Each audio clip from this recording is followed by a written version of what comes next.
Bienvenido, el doctor Alfonso Zambrano Pasquel. Alfonso, buenos días, gracias por estar con nosotros. No, tranquilo, bro. Y yo voy a la red rapidito. Así como yo al señor que funge de presidente, pero que no hay gobierno, le digo las cosas, me he quedado asombrado de que la señora fiscal general pida fecha para levantarle cargos por delincuencia organizada a Danilo Carrera. Yo soy mucho menor que Danilo. En 85 pero desde años. que yo tengo 69, se dice, pero desde que yo tengo, de que lo conozco, tanto a nivel personal como a nivel público, etcétera. Oiga, si a mí alguien me viene a decir que Danilo Carrera está envuelto en una de estas cosas, yo no me jodas, hermano, que no es día de los inocentes. Yo no sé qué problemas tenga la señora fiscal general en su cabeza, en su formación, en lo que sea. Ni sé ni me importa, porque yo no soy ni psicólogo, ni psiquiatra, ni cura confesor. Pero evidentemente, algo le funciona mal en el cerebro. Y no estoy hablando de los otros, ¿eh? Los otros, bueno, ahí hay unas fichas que dan miedo.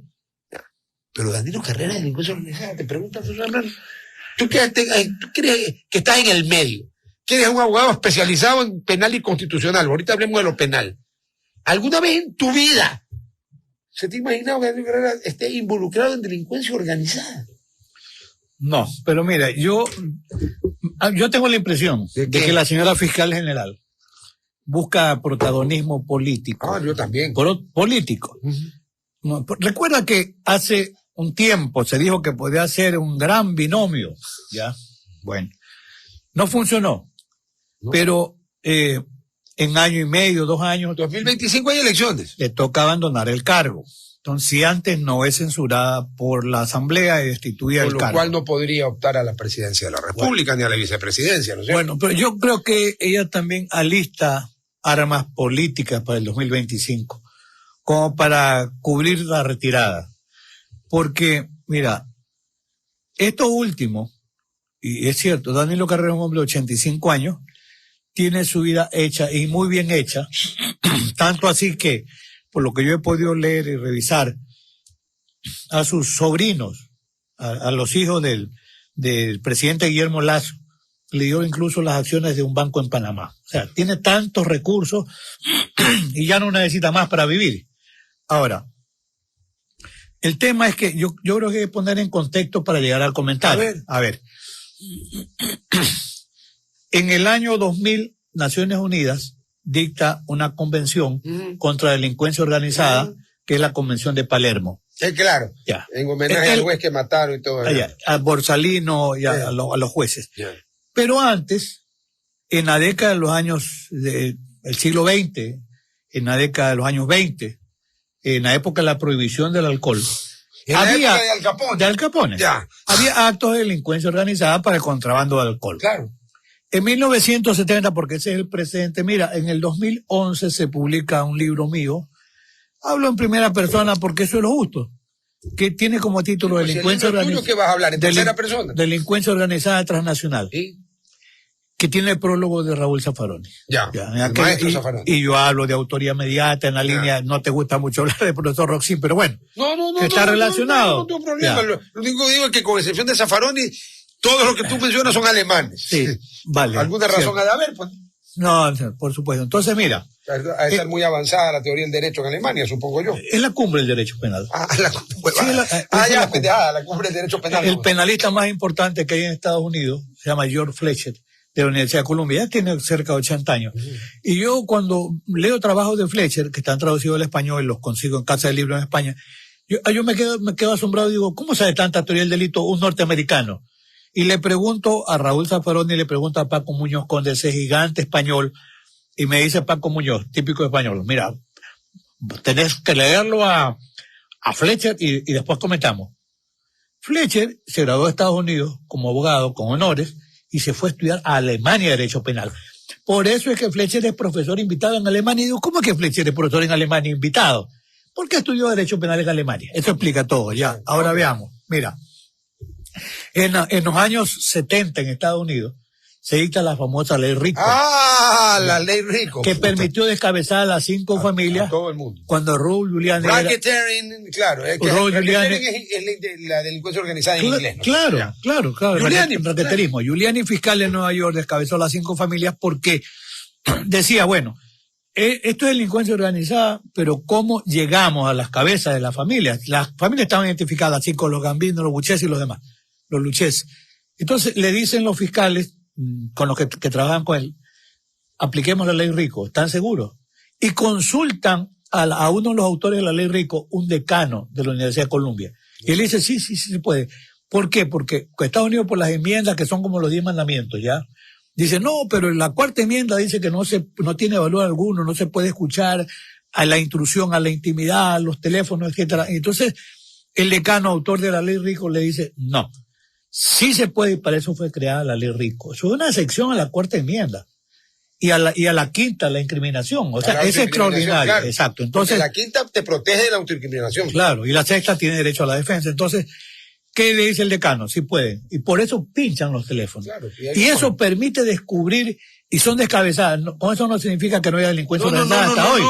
Pero se comieron a todos los jefes de ese momento. Así es, aunque después se dice que a Paul Castellano, lo manda a asesinar, era John Gotti. Gotti, que se convierte en el capo de Tutti di Capi. Más elegante, por Dios formidable. Santo, Hoy pues le hacemos propaganda a Norodani para chupar un mango. Busquen a Gotti, está en Netflix, subido en 3 capítulos, extraordinario, para ver por qué es un documental donde aparece el propio Gotti. Entonces, eso es delincuencia organizada. Claro, y la ley Rico se hizo para eso, ya. La ley Rico se había dictado antes y la aplicaron. Ya. Entonces, luego viene la discusión en Europa, la delincuencia organizada, ¿qué hacemos? Hay una serie de reuniones y finalmente se aterriza en la Convención de Palermo. ¿Ya?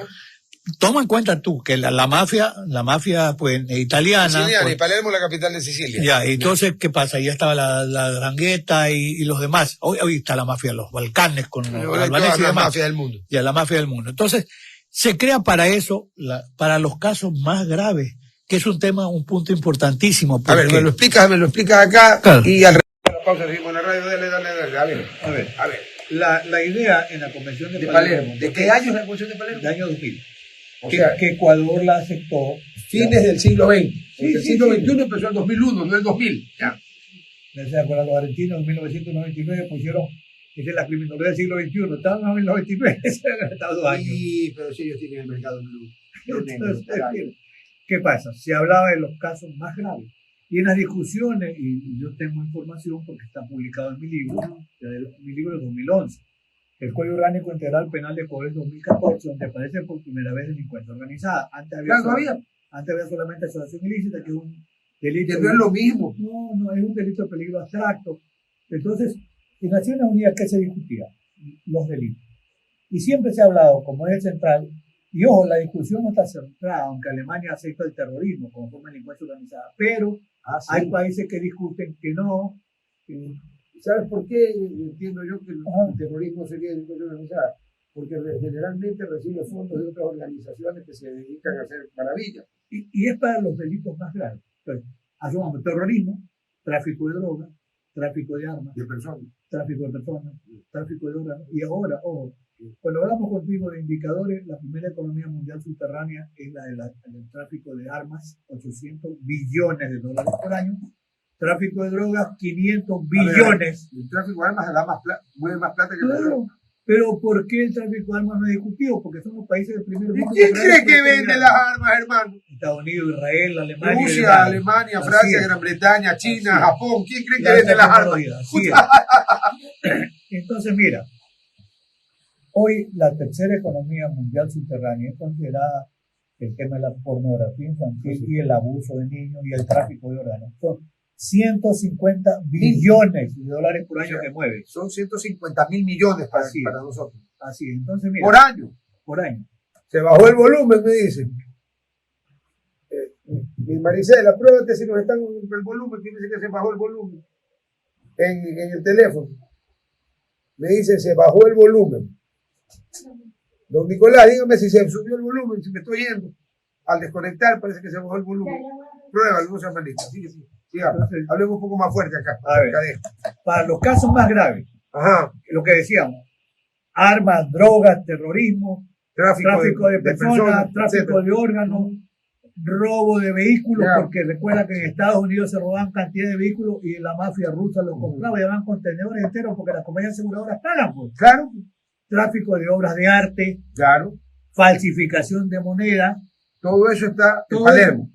O sea, en las discusiones previas. Ya. Pero ya es un derrotero. ¿Cuáles son los Sí, casos? que se bajó el volumen del Facebook. Ya. Tú sí tienes volumen. Ya. Pero acá sí tenemos volumen, me dice, bueno, digamos. Bueno, sigamos, igual, Ya. esto queda grabado en subido. Ahora bien, en la convención de Palermo se dijo cada estado, de acuerdo con sus Y ahí está mejor. Ahí está mejor el sonido, me avisa. de acuerdo con sus realidades, determínalo. Ahora bien, en Ecuador, en el 2014, y sobre esto, España tenía delitos Ya mejoró. de organización criminal, Ya. pero esa ha sido la línea o la ruta que viene de la Directiva de Naciones Unidas en la lucha contra la delincuencia organizada. Y básicamente es delincuencia organizada transnacional. ¿Ya? Aquí se habla de la globalización del crimen.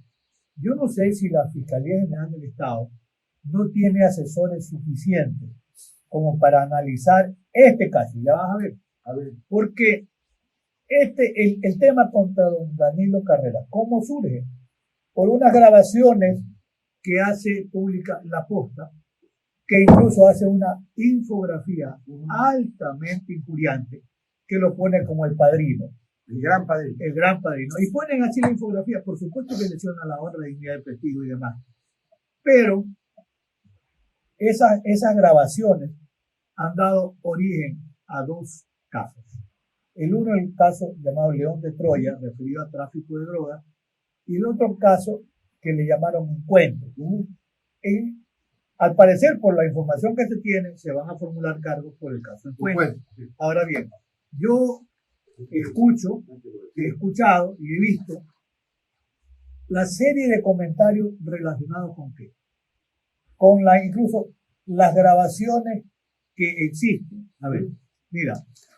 Esa es la que te iba a preguntar. Yo tenía entendido que una grabación vale si uno de los que intervienen en la conversación la divulga. Si ninguno de los dos la divulga, la grabación no tiene valor. Pero ¿sí? parecería ser que es Cortázar el que graba. Y él entrega. Alguien entregó, ya va a aparecer quién, que además también está imputado. Ahora bien, si uno mira el caso, el hecho, cuando se habla de conducta penalmente relevante, en la teoría del delito hay el iter criminis. Es el proceso de estructuración interna del delito, donde hay ideación, deliberación, organización, y luego la resolución manifestada para cometer el delito. Cuando ya hay resolución manifestada, entraríamos en el campo de ejecución, donde podría haber tentativa. ¿La tentativa qué? La práctica de actos idóneos conducentes de manera inequívoca a la producción de un delito. A ver, yo quiero centrarme. Sin duda, quien hablaba más en el tema era el ciudadano Cherres. ¿Ya? Cherres, muy amigo de don Danilo Carrera. No es que amigo, era una especie de individuo que vivía de él, un parásito. Lo llamaba a veces de madrugada. Le llevaba las cervezas en el tenis club, le llevaba el ceviche, o sea, ya hermano. En las llamadas incluso a veces le dice, oye, ¿y cómo te fue con esas hembritas? Eres terrible, ¿no? Un hombre de 85 años. Don Danilo decía, oye, es madrugada, déjame dormir. Incluso cuando estaba en Europa. Mira, incluso hay momentos, yo me pondría a pensar o a discutir si habría un eventual tráfico de influencia. Ojo, ¿por qué? Porque incluso en el tema del tráfico de drogas, porque si Cherres tenía una sociedad, y hablo sobre el otro caso, un ciudadano albanés, hoy con la inteligencia que tienen en Europa, que saben en Amberes, en Bélgica, de dónde, en España, de dónde viene la droga, el 80% de la cocaína proviene de Ecuador. No hay un solo caso. Mira, en lo que se ha... Regresamos. A ver, ahorita regresamos a la radio. Estábamos hablando fuera de micrófono con Alfonso el tema de la delincuencia organizada y en conclusión... Para los casos más graves. Sí, en conclusión, esta imputación que pretende hacer la señora fiscal, ¿de dónde se agarra pues para decir que no tiene sentido, no tiene sentido. Mira, porque en las grabaciones que hay, que yo las he escuchado también. Ah, tú las has escuchado. Sí, porque la Posta las publicaba. Cherres lo llama a don Danilo. Y incluso Cherres es el que lo llama. Cherres lo llama. Incluso le dice, oye, no te olvides de hablar con Guillermo para recomendarle, por eso podría haber un tráfico de influencia, de Cherres. De un tráfico de influencia y delincuencia organizada median como 4 abismos. No solo eso. Mira, las resoluciones manifestadas son delitos, hablaba en su momento delito del crimen, ideación, preparación, organización.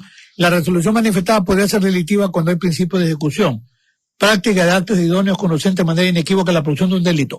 Una persona que recomienda a Cherres y que le pide a don Danilo que reciba es al general Arauz. Arauz. Sí. Ya.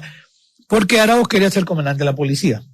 Pero decía Arauz que la general Tanya Valera le portaba bronca, como decimos acá en la costa. Y entonces, a la final, Arauz sí se reúne con don Danilo. Y después, cuando Cherres le pregunta, oye, ¿qué hubo? ¿Hablaste con Guillermo?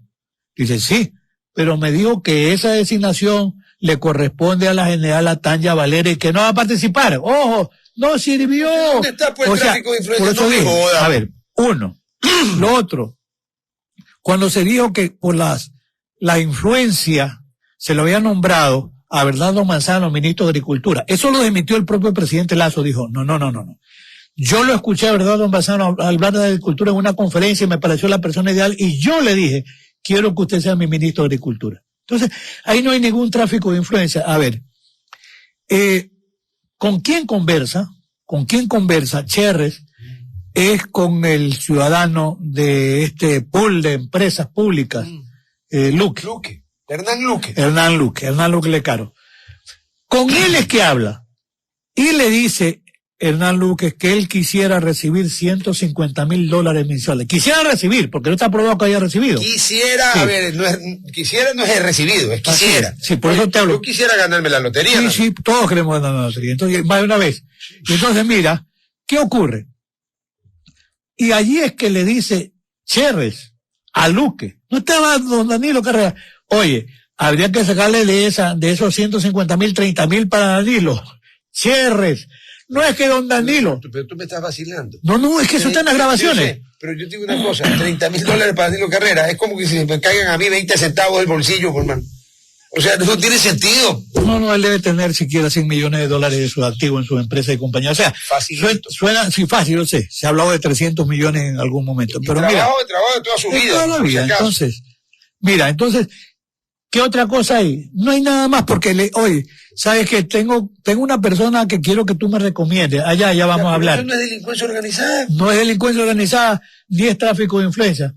Porque no hay un solo hecho que pueda decirse que don Danilo Carrera consiguió que nombren a fulano de tal para un cargo. Para nada, ya. Okay. Ahora. O sea que ya te entendí, esto es una plataforma política. Sí, ahora yo te digo, si se revise, decía por eso, vean en Europa los alios de cocaína que vienen de Ecuador, que el 80% de la cocaína, por eso están preocupados los europeos. Sale por Ecuador. Sale por Ecuador, el 80%. Entonces, saben quiénes envían la droga. Y entonces, no he visto un solo caso que digan que el ciudadano Cherres, ¿ya?, y el ciudadano albanés hayan enviado cocaína a Europa.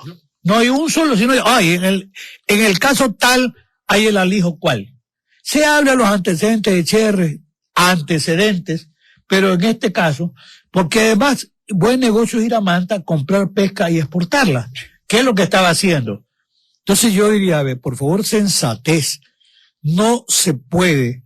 Eso, yo creo, como he dicho alguna vez contigo, y lo digo con frecuencia, Byung-Chul Han, ese famoso filósofo coreano que vive en Alemania, sí, que es el que habla de infocracia. Ese coreano, por suerte. Sí, infocracia. Sí.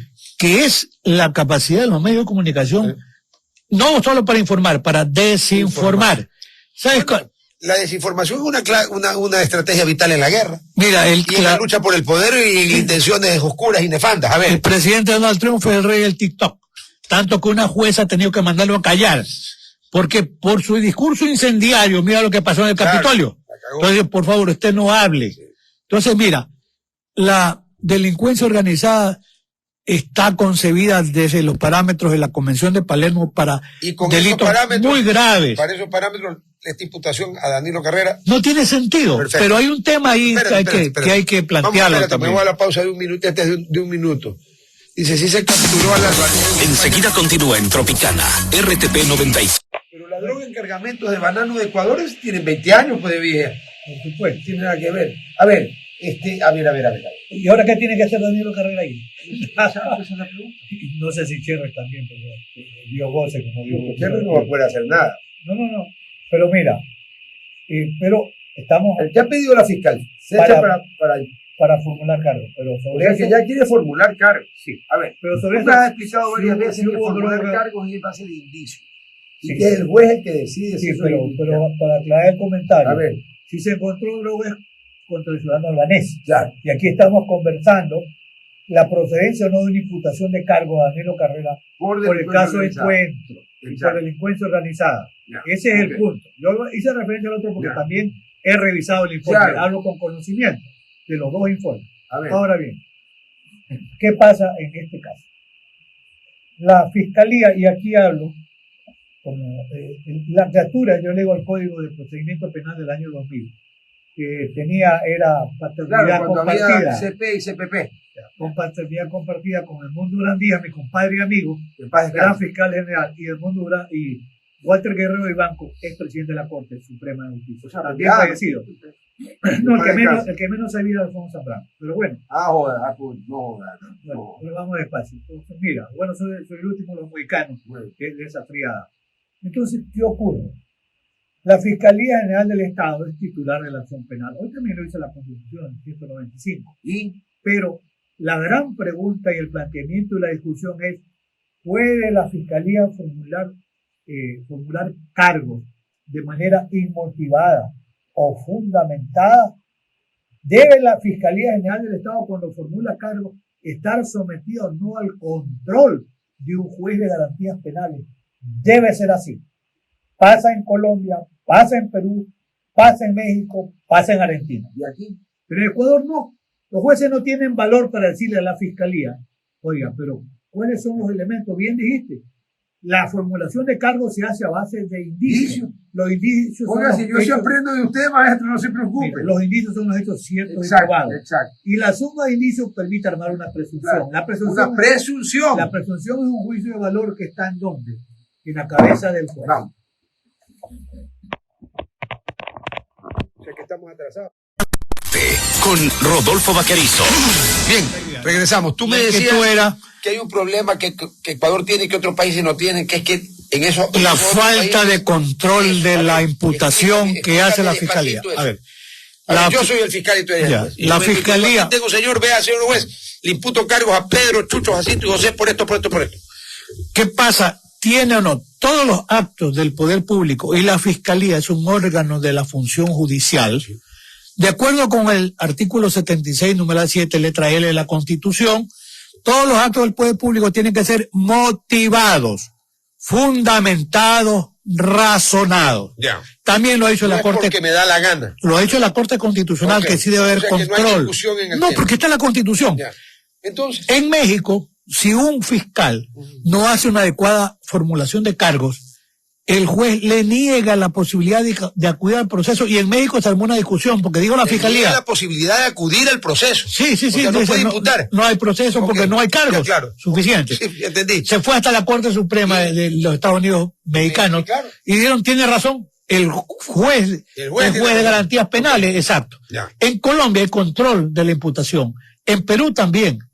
En Argentina, ni digamos, en Argentina, por ejemplo, el Código de Tucumán, y yo converso con magistrados En argentinos, Argentina, al ser un país federal, cada provincia tiene su código. su código. y entonces en la formulación, y menciono al magistrado, que es mi amigo de paso, Mario Velázquez, Ya. él me envía y me dice, mira, así se hace el control. Y yo he visto casos donde le dice, a ver, señora fiscal o señor fiscal, por favor, concrete cuáles son los elementos a través de los cuales usted está formulando cargos. Y cuando la fiscalía no puede hacerlo, Lo rechaza. le dice, no procede la formulación de cargos porque usted no dice en mérito de qué está imputando. Aquí tú vas directamente a formular cargos sin justificar los méritos de la imputación.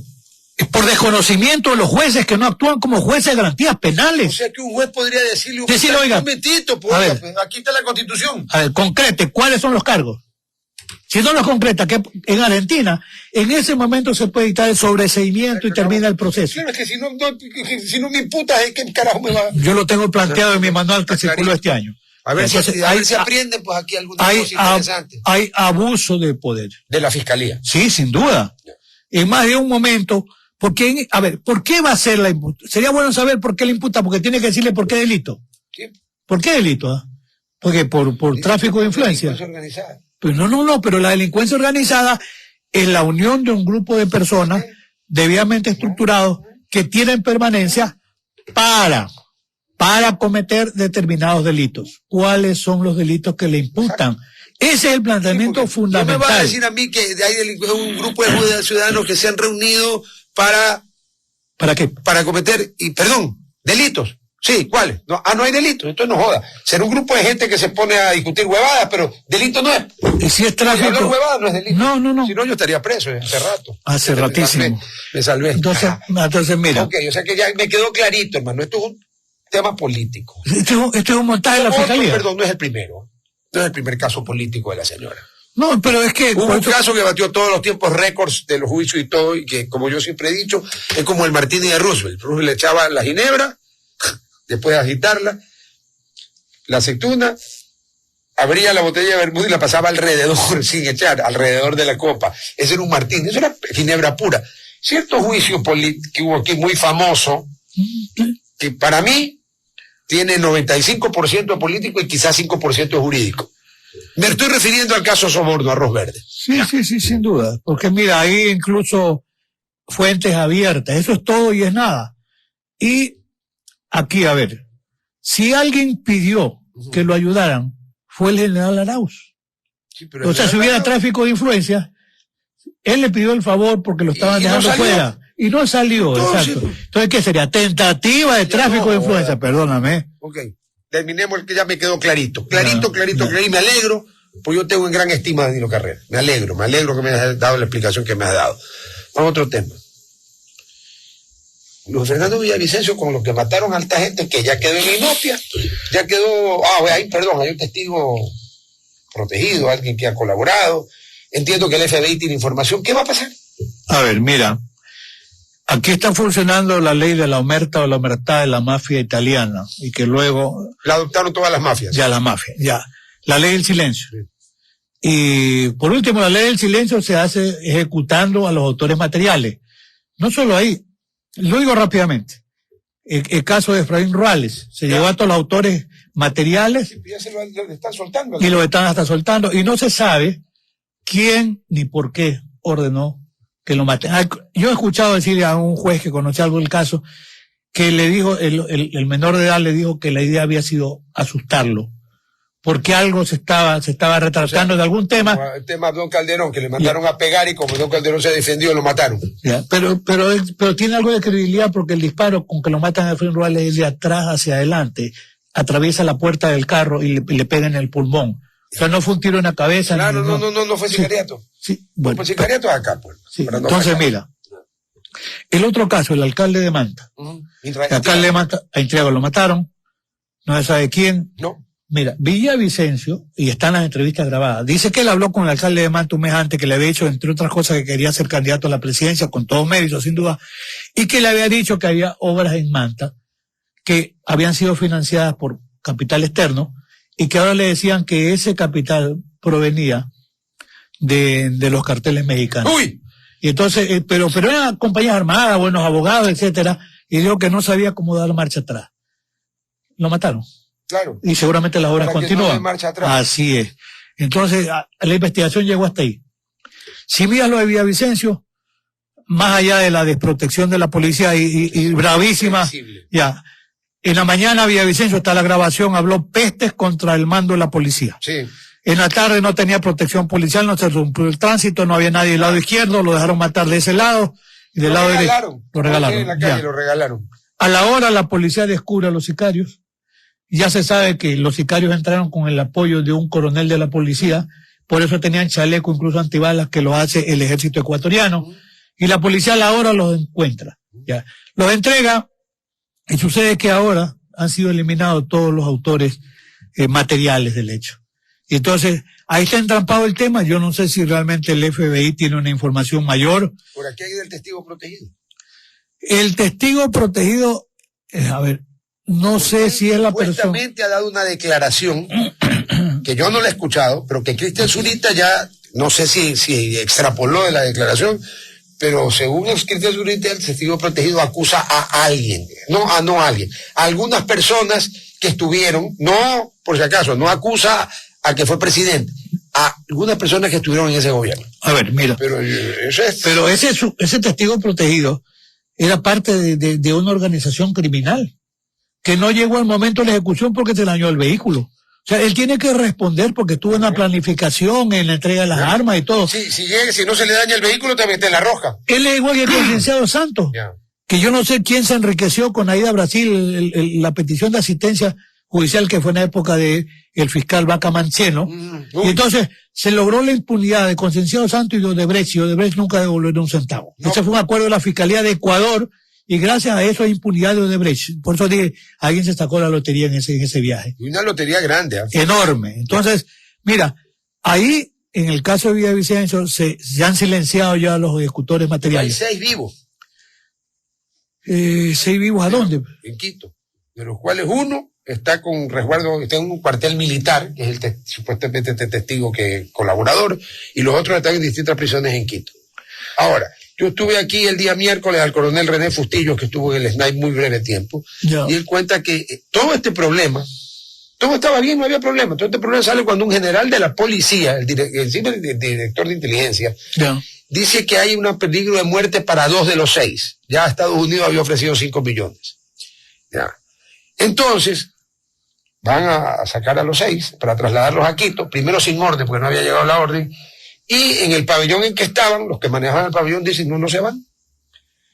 Llega la orden, no se van. ¿Por qué? Porque ya, pues, si vas a sacar a 2 de 6 y hay 5 millones de recompensa, no hay que ser muy inteligente para saber que estos 2 probablemente dijeron, oye, 5 millones entre 2, ¿a cómo sale? 2 millones y medio, ¿no? Bueno, los mataron, y aparecen los muertos, acostaditos, en un pabellón vacío, donde ya no había nadie porque lo estaban reconstruyendo después de una intervención. Claro, ¿y quién responde por esas muertes? Nadie.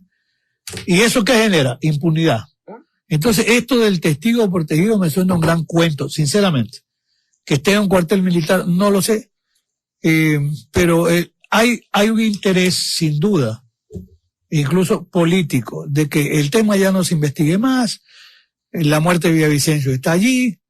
Autores intelectuales comenzaremos a especular. Sí, pero es que especulando no llegamos a encontrar a nadie. Alguien los contrató sin duda. Obvio, porque a veces la gente no trabaja gratis. No. A ver, habría que ver la trazabilidad, las llamadas, etcétera. Y sí, es lo que yo vengo sosteniendo. Cuando la Fiscalía dice que ya tiene información y hace público durante un proceso de investigación, lo único que consigue es la impunidad porque los autores intelectuales tienen tiempo para fugar. Ah, claro. Le está avisando. Gran responsable de la impunidad son estos avisos y esta publicidad que utiliza la Fiscalía cuando hace operativos, se toma la foto, saca un boletín de prensa, con lo cual está noticiando a los otros, ¿verdad?, responsables o autores en el ámbito de fuerza material para que se vayan. Entonces, la gran responsable de la impunidad en muchos casos es la mala actuación de la Fiscalía General del Estado. Perfecto, nos vamos a la pausa. Seguimos aquí. A ver, ya vimos esta barbaridad, básicamente show político, de pedir fecha para imputar cargos, caso del cuento, contra Danilo Carrera Albert y otros personas. Y ya me lo demostraron que no tiene ni pie ni cabeza. Ya hablamos de Villavicencio. La consulta popular y el juicio por jurado. A ver, juicio por jurado. Aquí hubo juicio por jurado hasta 1920 y pico, creo. A ver si tú sabes, tú eres el que sabe. Sí, 80 años hubo juicio por jurado. Desde 1800 hasta 1923-24. Hubo juicio por jurado. En juicios penales. Sí, los juicios penales. Como en Estados Unidos, por jurado. Claro. Ahora, la propuesta del presidente no es interesante y está abierto el debate y abierto la discusión. Hay gente que no le gusta. Claro, por eso yo digo que a veces se dice, hay que escuchar a la academia. Bueno, usted es la academia, por favor. Y la Universidad de Guayaquil, en la que yo soy profesor de posgrado hasta este momento en 3 maestrías, la de Derecho Penal, la de Procesal Penal y la de Política Criminal, y luego una más de Criminología. Entonces, yo ya estoy jubilado, entonces estoy dedicado a la actividad de posgrado. Como vino la propuesta del presidente Noboa, a mí me pareció oportuno, se lo planteé a la universidad, ha sido aceptado. El 6, 7 y 8 de noviembre, Claro. ya está armado O sea, pasado el feriado. un simposio donde ya conseguí que venga, o que venga por vía virtual, ya para decirlo con propiedad, Andrés Harfuch, el vicepresidente de la Asociación Argentina de Juicio por Jurado. Es una institución y Andrés es muy Pero en conocido. Argentina hay juicio por jurado. Claro, hay alrededor de 10 provincias ya. Y, Claro, es que es federal, pues claro, cada y provincia. además eso está en la Constitución de 1800 y tanto de Argentina, que fue, ojo, la primera Constitución argentina tomó mucho el modelo de la Constitución de Estados Unidos, por si acaso. Entonces, por esa razón tiene juicio por jurado, pero no se implementaba. Hasta los años, deben tener unos 12 años aproximadamente. Pero ya se implementó. Sí, sí, porque la del 94 volvió a Entonces, ratificar. lo trae este profesor. Andrés Harfuch, él es de Buenos Aires y es el vicepresidente de la Asociación Argentina de Juicio por Jurado. El otro jurista notable también es Ricardo Favaroto, él es catedrático de la Universidad de Mar del Plata. Ya, donde yo estudié. Exacto. Y mira, en Mar del Plata, igual que en la Universidad de Córdoba y en Buenos Aires, ellos tenían incluso un programa de educación ciudadana para que sepan cómo se hace el jurado, cuáles son las obligaciones. Y en Estados Unidos los escogen entre los taxpayers. Sí, de los contribuyentes de la lista. Y lo otro es que la otra jurista convocada sería la profesora Marcela Dafón. Ella es brasileña, pero vive en Quito, es profesora a tiempo completo. Sí.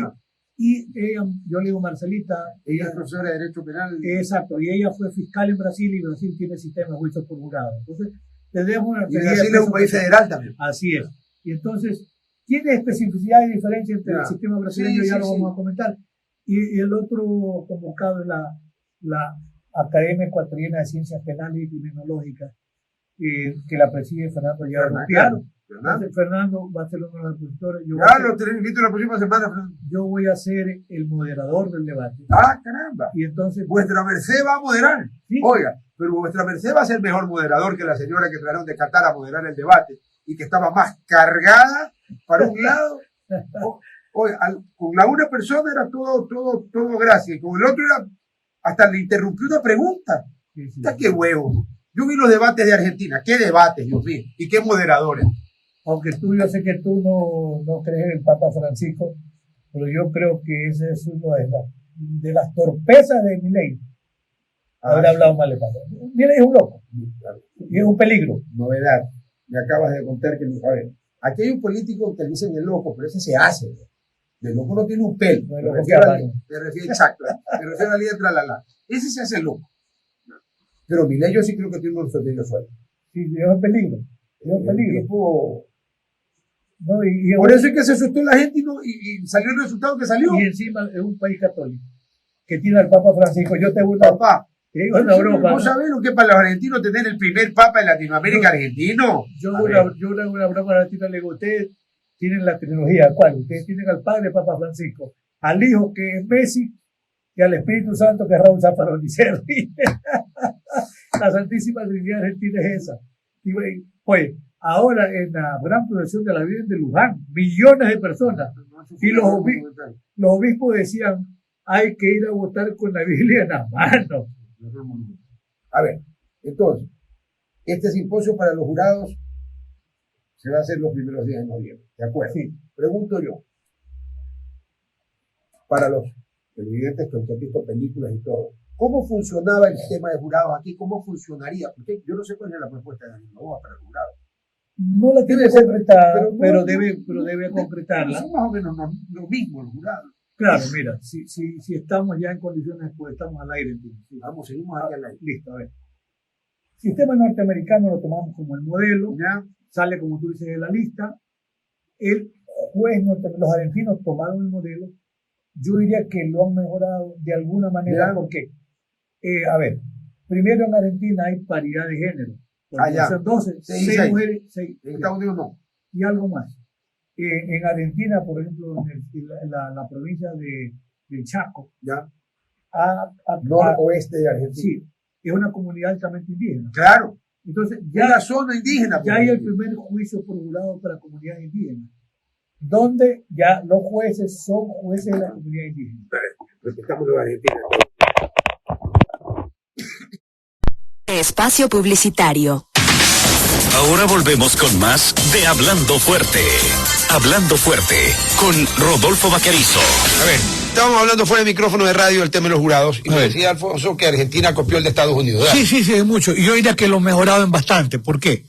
Porque en Argentina hay, primero, la paridad de género. O sea, de Hombres, 12, mujeres. 6 y 6. Así Ya, es. okay. Donde se requiere en algunas provincias que sea unánime.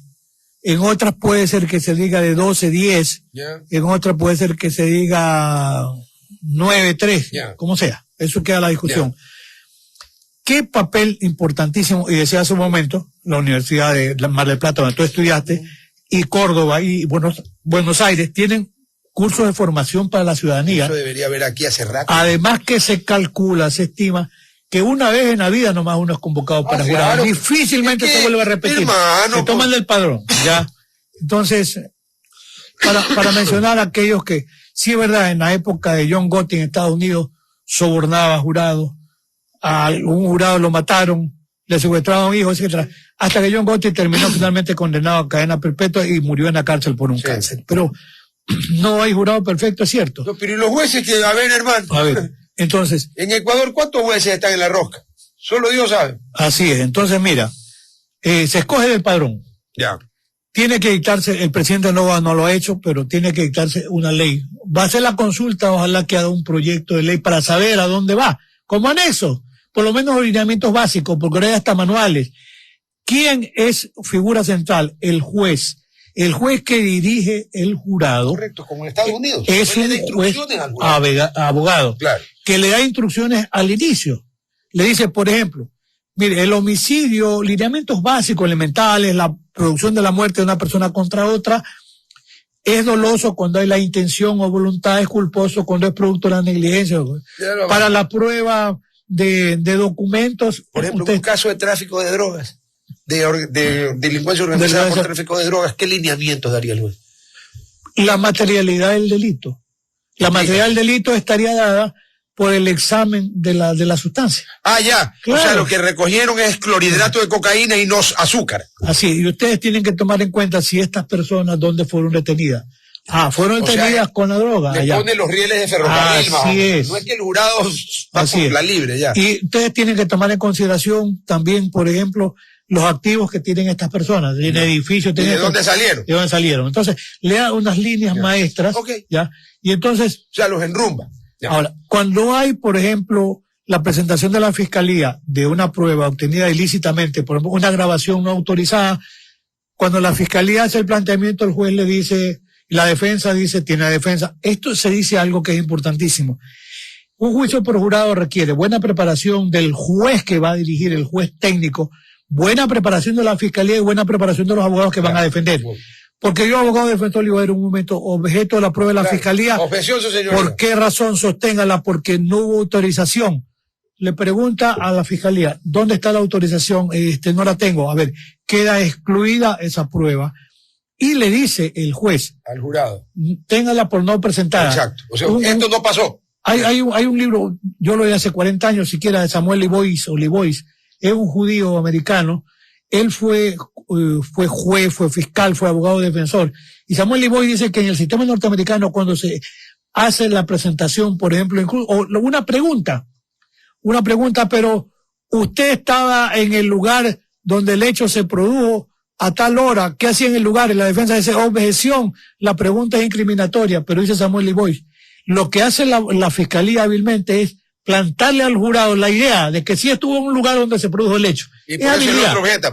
Y claro, por otro, claro, incriminatorio. Pero como el jurado, y es importante tener esta idea, no tiene yo diría el punto de quiebre que se lo voy a preguntar a Andrés Harfuch, a Favaroto, que son los invitados para el evento que hacemos con la Universidad de Guayaquil en 2 semanas, a Marcela Dafont, porque se dice, el jurado, ¿cómo resuelve? Por la íntima convicción. Un gran jurista italiano, Michel Tarufo, decía que eso es como una moneda al aire. Todo o nada. ¿Por qué? Porque no hay razonamiento, que esa es la gran discusión, porque la Constitución nuestra, y por eso está viendo la consulta del presidente Noboa, hasta ahí está bien la asesoría, después yo diría que tiene que presentar un proyecto de ley para saber sobre qué vamos. La Constitución dice que toda decisión, manifestación del poder público tiene que ser motivada. Los jurados no razonan, no motivan, pero ahí hay la discusión, porque hay un caso de... Puede que discutan entre ellos. Exacto. Pero cuando el juez le dice, señores del jurado, tienen un veredicto, Sí. ellos dicen, guilty or not guilty en Estados Unidos. Culpable o inocente. Culpable Sí. o inocente. Ahora. Y no tienen que justificar por qué. No. Entonces, en la discusión se plantea, dice, yo recuerdo, Juliano dice... Claro, es un punto complicado. Sí, mira, hay un caso resuelto por la Corte Interamericana contra Nicaragua. Sí, contra Nicaragua, por un caso en el que la Corte considera que se violó el procedimiento, un caso por violación, porque era un caso resuelto por un tribunal de jurado. Y entonces, el gran cuestionamiento de Jordi Ferrer Beltrán, un jurista de la Universidad de Girona y filósofo, dice... Girona, eso es en Cataluña. Así, dice... ¿Cómo puede sostenerse la legitimidad de un juicio por jurado cuando los jueces no razonan, no motivan? Ese es el punto de quiebre. Ojo, Harfuch, la tesis doctoral de Harfuch es veredicto por jurado. Es una tesis de más de 700 páginas. Pues su madre. Era 700 páginas. Es cum laude premiada, dirigida por Alberto Binder. ¿Me puedo imaginar? Ese es el jurista que viene. Páginas. Ese es el jurista que viene de Harfuch, el vicepresidente de la Asociación Argentina. Ahora, se dice, bueno, y del jurado... no razona, no fundamenta, dice no, sí, lo que dijiste hace un momento. Tu sentido común es extraordinario. Cuando discuten, Claro, adentro. ahí están razonando, están fundamentando. Y las instrucciones que le da el juez les permiten llegar a una fundamentación adecuada en el sentido de decir por qué razón llegamos a esto. Y ojo, para cubrir esto, como hay manuales, para la resolución se dice, el jurado tiene que enunciar a base de qué prueba llega en alguna legislación argentina. Hay una película que le hicieron, hay el original y el remake, Ya. que es un clásico que se le recomiendo a todos los que les interesa el tema de los jurados, se llama 12 Angry Men, ¿te acuerdas? 12 hombres. 12 hombres, claro. Es un clásico. Sí. Y ahí se ve cómo delibera pues el jurado y cómo motiva y cómo el tipo que está 11-1, pena de muerte es unanimidad en Estados Unidos, y el tipo los va convenciendo poco a poco de que el chico no mató al padre. Y tú ves cómo... recomendada 12 Angry ANGRI griega Angry Man, 12 hombres molestos, furiosos, como lo quieran poner. Ya, Ahí se ve cómo el jurado delibera y motiva. Igual el juicio de Nuremberg, el sistema de jurado, que ese es otro clásico. Entonces mira, Fletcher incluso dice, bueno, hay que tener cuidado porque hoy en tiempo, yo digo, de la infocracia, la incidencia que tienen los medios de comunicación, bueno, ya con anticipación lo están condenando. Entonces, aunque le digan que no escuche la radio, que no vea la televisión, hoy con la magia de los teléfonos. No. Así es, entonces dice, ¿cuánto puede o no influir? Ese sí es un problema. Entonces, es un problema. Pero se busca, porque además, no es que se escoge al sorteo y ya. La fiscalía y la defensa tienen la posibilidad de poder objetarse a void day. Un cierto número de miembros, claro. Sí, algunos, por ejemplo, establecen, de acuerdo a la legislación, no me gustan de estos, no me gustan 3, y no tengo que fundamentar. ¿No? En otro caso hay una audiencia, bueno, ¿y por qué? Y le hacen preguntas al jurado. En Estados Unidos incluso son expertos en selección de jurados. No, pues hay abogados que se dedican a eso. Claro, le dicen, bueno, supongamos un caso de violación. Preguntarle al jurado, en su familia un pariente cercano ha sido víctima de delito de violación.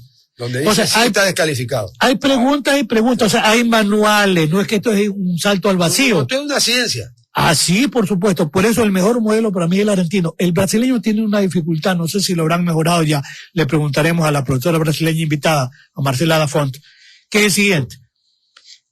Se tratan de curar en sano, reciben la prueba y el presidente del tribunal, que es el juez, el abogado, les pasa un papel, no les permite deliberar, donde dicen, sí o no. A ver, sí, exacto, sí o no, y proponen nada. Ahí sí no deliberan. No. Ahí no habría motivación.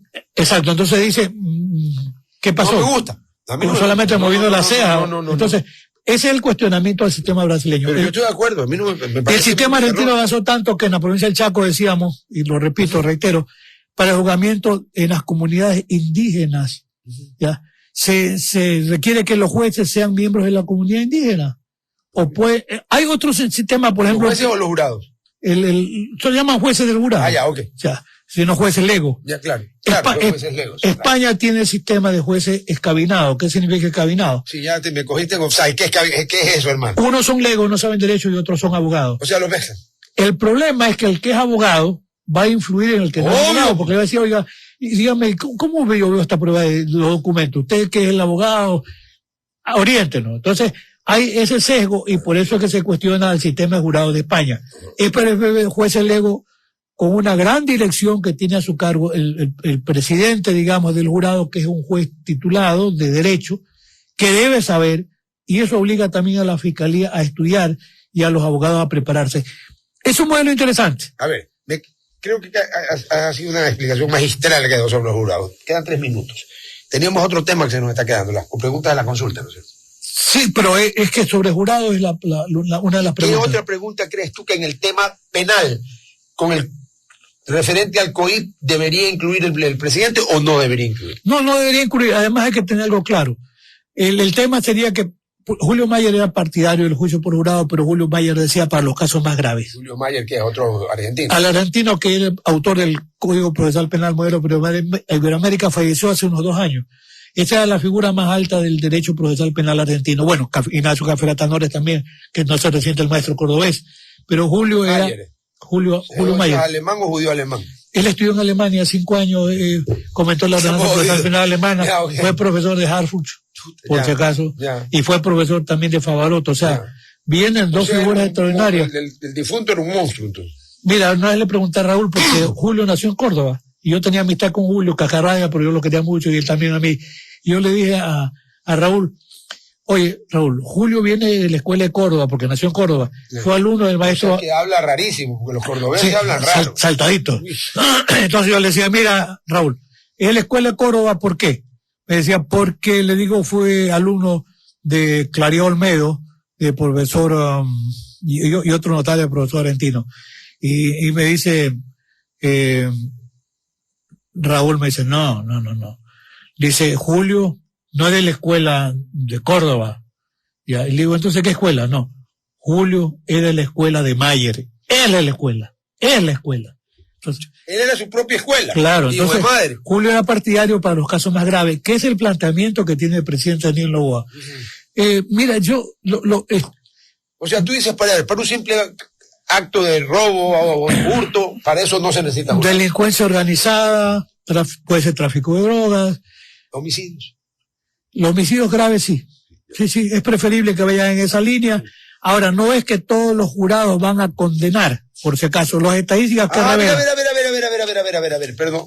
Ya, muchos jurados absuelven. Es lo que tú Claro, Perdóname un segundito. claro. Vamos a poner esto acá. Mira, A ver. en la estadística pone en evidencia que casos de la misma gravedad, los sistemas de juicio por jurados han dictado sentencias absolutorias hasta en un 60%. O sea que han condenado en un 40%. Claro.